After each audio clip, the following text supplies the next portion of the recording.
Just Seen It is brought to you by Acorn Media, distributors of The Crimson Petal and The White, a provocative thriller set in Victorian England, now on DVD. On this episode of Just Seen It, we do a special preview review of the new 007 thriller Skyfall. Everybody needs a hobby. So what's yours? Resurrection. There's a lot of history between him and M, and it's going to be really interesting to see how that plays out. And look back at 50 years of James Bond in the movies. That meant that anybody coming after Sean Connery was going to have big shoes to fill. We also do a retrospective on Dexter and a look at season 7. If I could have feelings at all, I'd have them for Deb. She's the only person in the world who loves me. And I think that's been the most amazing part of the show, is that from the very first season, it's been about when is Deb going to find out about Dexter. And we review the new dark comedy, 7 Psychopaths. I like it. It's got layers. You feel like this is the vision of the filmmaker, and you can feel secure and you can feel relaxed knowing this is what he wants us to watch. All right here on Just Seen It.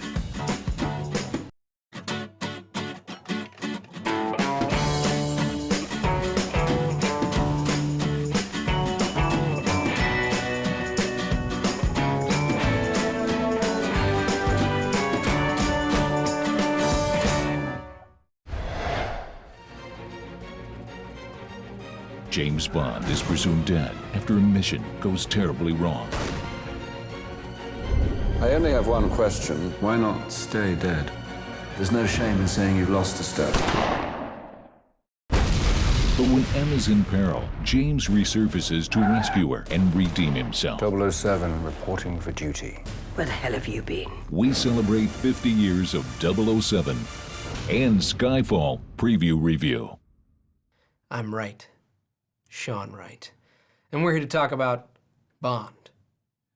James Bond, right? I mean, you get it. You get what we're here to talk about. So why don't we talk about it? I'm joined by David Felix Leiter and Leah Galore.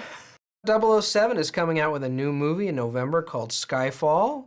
So why don't we talk a little bit about James Bond? It's important that when we look at things like Bond movies, it's important to get a little perspective or to look at a context in which all of this kind of emerges, you know. And so if you think about some of the early works of Alfred Hitchcock, Notorious. Yeah. Suspicion, 39 Steps. And the movie that was the biggest influence on the Bond franchise in cinema? Which was? North by Northwest. The whole genre really took off a lot more in the 60s. People were still lingering from the war, and we had defeated fascism, but the Cold War really kind of stepped up its game, and spying and intelligence became the most common way and the most prominent way for us to continue to struggle between democracy and communism. So when you see Ian Fleming coming along, who was a former military man writing these books. He really was a spy in World War II. He was a spy. He was in the British Navy and he was in the Spy Corps.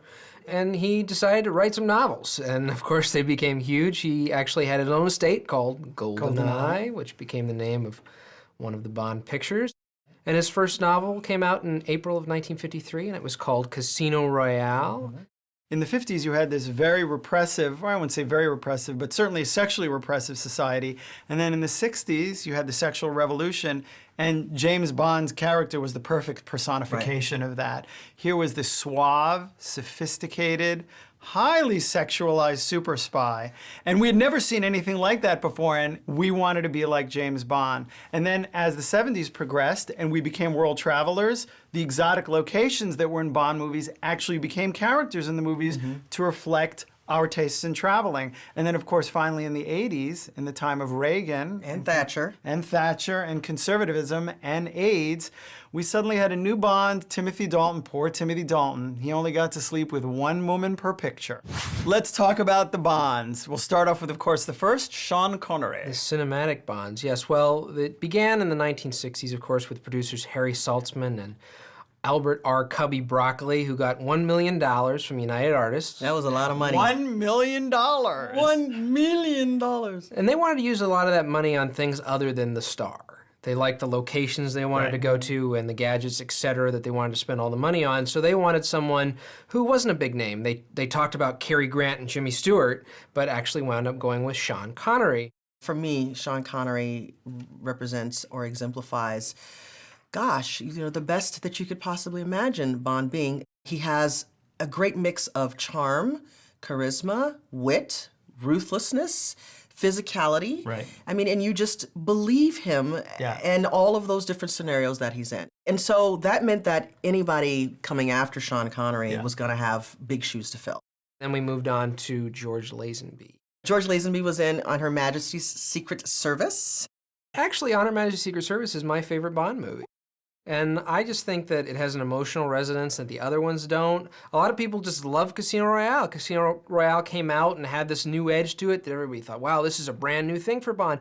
But it's really not. I mean, if you go back to watch OHMSS, it's really a terrific movie, and it's grown in stature a lot among fans over the years. Young Roger Moore did a great job. He was everything that Bond should be. In Live and Let Die, and at least in my favorite movie, The Spy Who Loved Me, he was menacing, he was suave, he was very sophisticated, he was highly sexualized, which is exactly what you expect from a 70s Bond. And what else can you say? I didn't dislike Roger Moore, but I certainly think that they changed the franchise around him, and it certainly became much more campy, much more comical. Agreed. Certainly there Goofy. are goofy, and there's certainly a couple of movies where it really nosedives into that territory, and I thought that really didn't work that well. Talking about Pierce Brosnan. I liked Pierce Brosnan. I liked Pierce Brosnan too. I thought he brought a center back to the James Bond character. He was suave, he was sophisticated, he was clever and funny, but he wasn't menacing. Whenever I saw Pierce Brosnan, I thought, oh, Remington Steele. Right. Look, they put him on the big screen. So it was almost, I had a difficult time taking him seriously. I liked him, but it was like, yeah, you're the stand-in until the next guy comes along. He was a placeholder, and he was actually also a little old to be playing a James Bond at the very start, but you're right, he was a placeholder. And then, of course, we had Daniel Craig. And Daniel Craig, for me, personifies the closest of what I experience as the James Bond character. Very physical. I think he's the most physical James Bond. He's very threatening. You really feel like he would kill you or go fishing with you. It didn't, he could do either. Now let's talk about Skyfall. Yeah. I'm excited. I'm excited. I'm looking forward to this one. This one is directed by Sam Mendes. And that's really interesting because he's not known as an action director. Yeah. But I think that after 4 years of Bond being away, they have to, in a sense, reintroduce the Bond character to a whole new generation. And what they're doing is they're making it about character, which Sam Mendes, in terms of his past directing efforts. American Beauty. Right, American Beauty, he's very good at that. And there's this wonderful dynamic that has existed since M, played by Dame Judi Dench, has started in the James Bond franchise. And that is you have this real mother-son relationship that's going on. And that, I think, really grounds all of the action that happens in this movie. Sam Mendes, I think he's an odd choice. I thought most of his movies were a little overrated, personally. But I think if there's one that you look at that's probably closest to where maybe this could go tonally, it's Road to Perdition. Still too dark for, even Daniel Craig's Bond, but more along the lines of something that I could see him doing and really bringing something kind of special to the franchise. And we've got a new Q. I really liked that old guy, Desmond Llewellyn, as Q. Because he was a curmudgeon. He could barely tolerate James. He was so smart. He's the guy that knows everything, and he knows gadgets, and he's just kind of very narrow in his thinking about the world in that way, right? Desmond Llewellyn has been in the series almost since it first began, and up till The World Is Not Enough. And then he was briefly replaced by John Cleese, who played Q at first, and then they called him R. Right, and it didn't work. It didn't work. No. I'm excited to see Q back. Yeah, this kid, Ben Whishaw, who plays him, you really get a sense that he's so smart he could be an internet billionaire or he can be a super spy widget. And I'm really looking forward to that relationship being developed because, again, I do believe that Skyfall, while it does look like it has some amazing action in it, is really going to be grounded in the relationships with M and Q and 007. And we have to talk about Javier Bardem, who plays the bad guy, and they don't really give us a whole lot, but what we do get is that he has some secrets. Right. He knows about M, and he knows about 007, and there's a lot of history between him and M, and it's going to be really interesting to see how that plays out. Yeah, it should be. I'm a fan of Javier Bardem's, but I'm, judging from, You don't like the blonde hair? I think the blonde hair is just like his quirk. Like in Casino Royale, Le Chiffre was crying blood. He's just got blonde hair. That's the best trade-off that they could find with that. Okay, well, final thoughts on Skyfall and James Bond. I've been waiting for it. It's been 4 years since Quantum of Solace. I think Daniel Craig is terrific in the role. I hope he does it for as long as he can do it. I hope that the franchise continues as long as it can. If it stops after I die, I don't care after that. But You're so self-centered. I think Bond fans are gonna relish it, and non-Bond fans might find something too. How about you, Leah? I am looking forward to seeing this cast of very talented actors. With Sam Mendes behind the camera, I think it should be very entertaining, so I'm looking forward to seeing it. As for me, I love Bond because you gotta love a franchise where the producers are more important than the director. Here's to Skyfall. Cheers. Do you expect me to talk?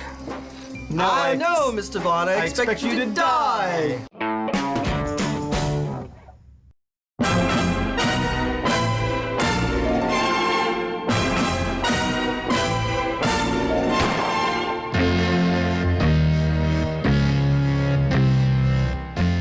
No, I'm not a villain.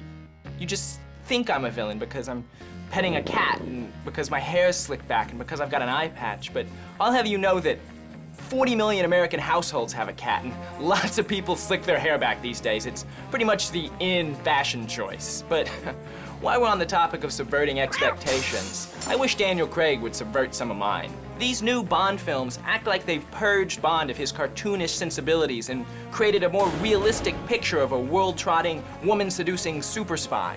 Gone are the days of the quippy one-liner. When one is in Egypt, one should delve deeply into its treasures. The themed villain. Allow me to introduce myself. I am Ernst Stavro Blofeld. The laser wristwatch. Now he's just Jason Bourne in a tuxedo. But that really doesn't make him more realistic. Here's something that realistic spies don't do. Introduce themselves with their actual first and last name. The name's Bond. James Bond. Oh, you're James Bond, the international spy and villain foiler? Oh, no, I'm James Bond, the importer, exporter? People aren't buying it, all right? What a helpful chap. And anyways, we don't like James Bond because he's realistic. We like him because he takes the complicated world of international relations and military diplomacy and reduces it to a battle between good and evil, where one sexy white colonialist is all you need to keep you safe at night. It's all right. I'm not supposed to be here either. I take it you're not. And I guess that's fine, the noble lie or whatnot, but it teaches the wrong lesson, which is that what we need to save our messed up world is sex and violence, when really we need more openness and understanding. If only Q could provide us some of that. Oh, grow up, 007. Hey, boss. Yeah? It's time to feed the piranhas. Now just throw one of the producers to them. Thank you, and good night.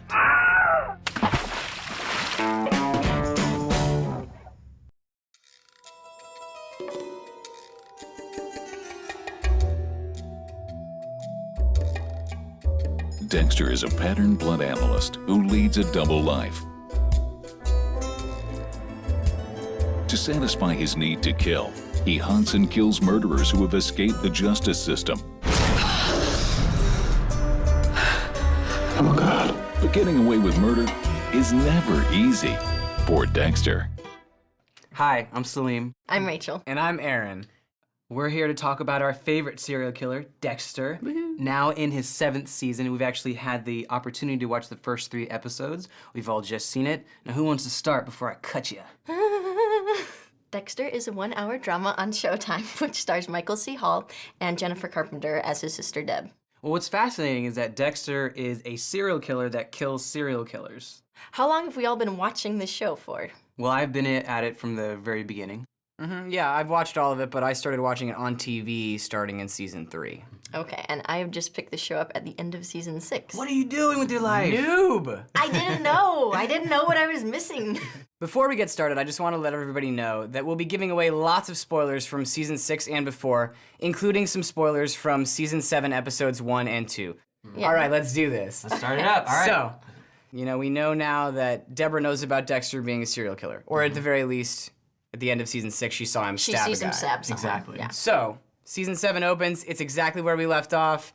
great dialogue between the two of them, and we immediately get into how are Deb and Dexter going to be able to reconcile this issue that they... Yeah, reconcile, live together, whatever you want to call it. How is this going to be a show still? Yeah, and I think that's been the most amazing part of the show, is that from the very first season, it's been about when is Deb gonna find out about Dexter. And there have been lots of times, lots of misses, lots of close calls, but finally it has happened, and the way that they did it at the end of the 6th season, you're wondering, like, okay, where's it gonna go? Is he just gonna lie to her and just kind of get out of it like he usually does?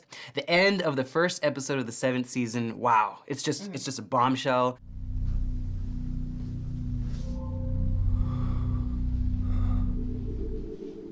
Did you kill all these people? The one thing that's always remained really, really strong is the acting. Yeah, so always. let's Michael get C. into that, Hall as Dexter is phenomenal. I mean, he's Dexter, and you know, he's gotten comfortable with it. I mean, especially when you do something for 7 years, you could probably speak to that as an actress. Yeah, well, yeah, I mean, definitely. That's like a lot of pilots that we see that we review. I'm like, this isn't so good yet, the acting's not so good, but that person might grow into the role. He is totally believable, totally comfortable. He's grown. Yeah. Let's talk about the elephant in the room. Yeah, we need to have the Jennifer Carpenter convo because Miss Applebaum dislikes her so. All I will say is this. While all these terrible things have befallen this poor woman was annoying from the beginning before the things had befallen her. She has an annoying personality. Yes, she actually has to have the most range in terms of acting on the show. Her character's gone through so much. Dexter has changed, but not really that much. Not as much as she had. You're my own brother. How could I not see what you were doing? You're not responsible for this. Well, I am now. I helped you cover up Travis's murder. I'm an accomplice. You walked in on me. I had to think on my feet. I will say Lauren Velez, her character LaGuardia, is one of the characters that I feel like is there in a more believable tone than some of these other characters that I feel like... Which is funny because like, it's like watching hate her a clown the most. show. I hate her. She supports the plot, I'll agree with you. That's what I mean. I think that the production value for each episode is phenomenal. And shot selection, music, everything about It's it. always been good. It's very solid. They have interesting choices because they have voiceover, they have flashbacks, they have specific lighting choices and framing choices. Especially with the flashbacks and stuff. The flashbacks are always lit differently. It really lays amazing groundwork for this character. For just understanding why he does what he does. It might be difficult for people to get into someone who kills people, but they do it in such a way that you want him to do this service. You've really thought this through. Yeah, well, I found this website, How to Cure a Serial Killer in 10 Easy Steps, and this is the first step. You have to print me out a copy. So let's talk about where we think the show's gonna go. I think the addition of Ray Stevenson as the villain is awesome. That's his good name, Ray Stevenson? He played Punisher in the 2nd one. He's this new guy, Isaac. Yeah, and he's great. Every season, you know he's gonna have someone he's gonna go up against. This guy seems like he's actually gonna be able to go toe-to-toe with Dexter. I don't know why, but he just does. You wanna know what it is? Because he's cool and collected in the same way. exactly like Dexter. Exactly like Dexter. He's got that detached thing. Who are you? Are you a cop or some kind of security? Who are you? Look, I don't have to tell you anything unless you show me a badge or something. Why did you kill Victor?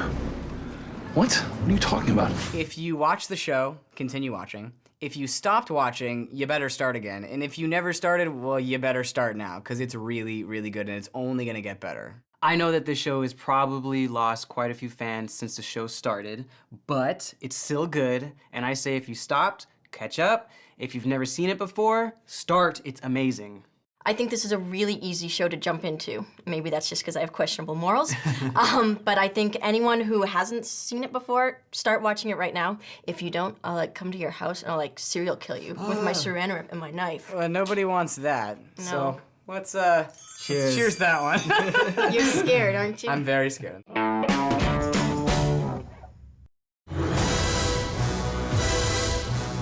Our download pick of the week is actually a box set, none other than Bond 50, the complete 22-film James Bond collection out on Blu-ray. This collection includes over 130 hours of extras and is a must-have for any James Bond fan. Also out on DVD and available for download this week are Rock of Ages, which we gave a See It, and Prometheus and the Raven, which both got a Stream It. You can check out all of our reviews on justseenit.com, and you can see our PBS episodes at pbssocal.org.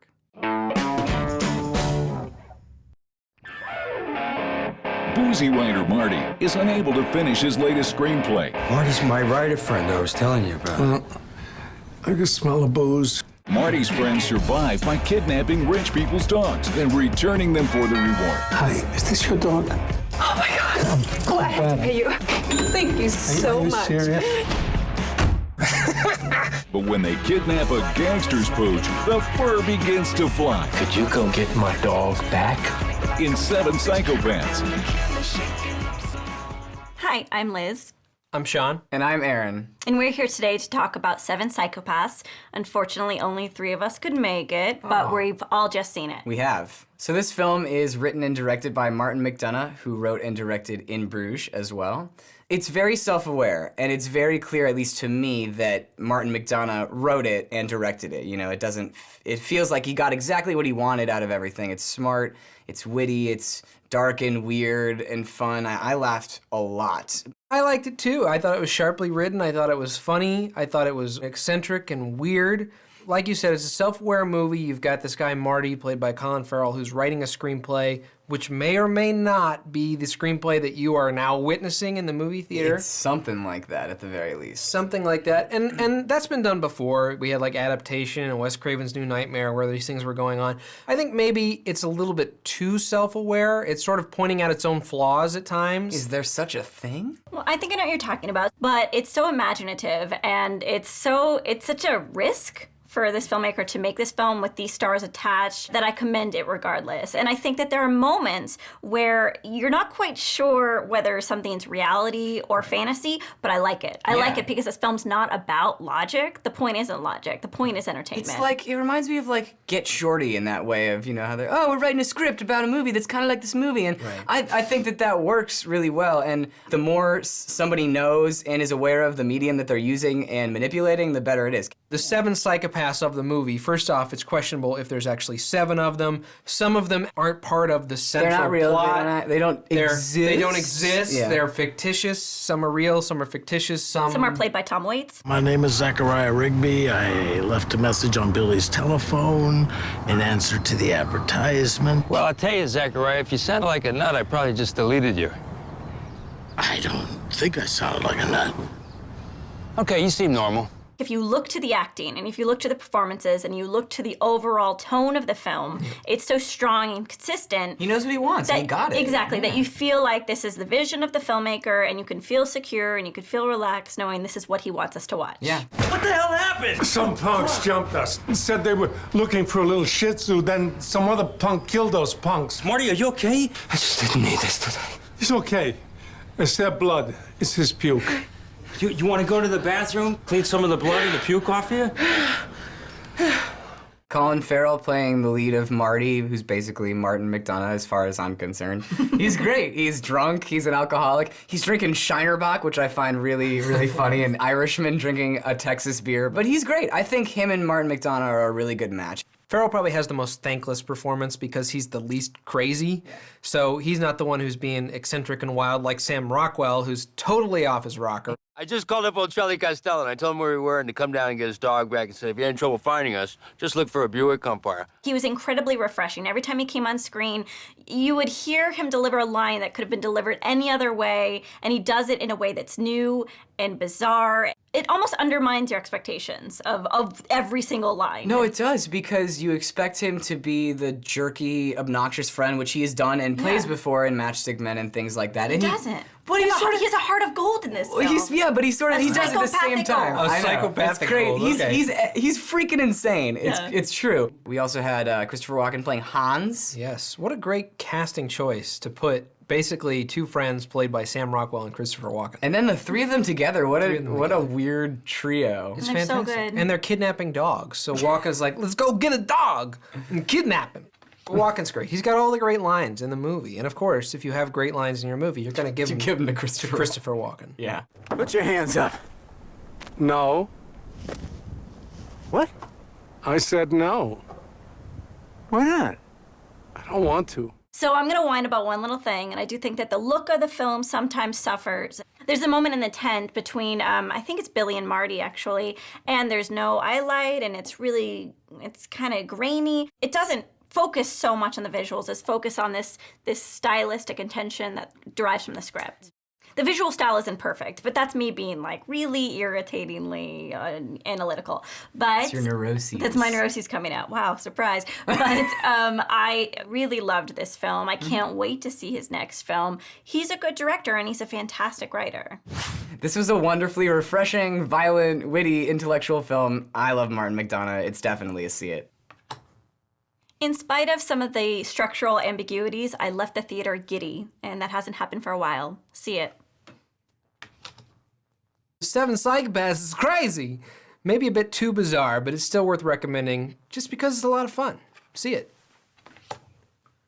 All right, cheers. Cheers. We all like this movie. Hooray. Crazy Irish guys like Colin Farrell. He's crazy. Crazy. Crazy. I hope you enjoyed our James Bond special as much as I did. Now, when it comes to Dexter, that's not really in my wheelhouse, but after watching the review, I think I'll check it out. And of course, looks like Seven Psychopaths is big fun. We gave it a resounding 3-way see it. So that's it for this week on Just Seen It. Next week, we review Hyde Park on Hudson, Argo, The Walking Dead, and Anna Karenina. Something for everyone, right here on Just Seen It. It's time to feed the piranhas? Just throw one of the producers in there. Really hurt. Just Seen It is brought to you by Acorn Media, distributors of The Crimson Petal and The White, a provocative thriller set in Victorian England, now on DVD.